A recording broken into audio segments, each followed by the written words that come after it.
Ever wonder why you can't focus in silence? But the moment there's cafe noise or rain sounds, your brain wakes up. That's because your brain hates boredom. Silence makes it search for distractions.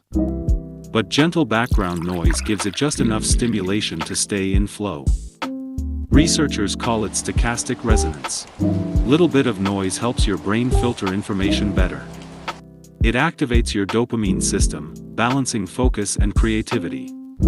That's why you suddenly feel in the zone with lo-fi music or coffee shop chatter.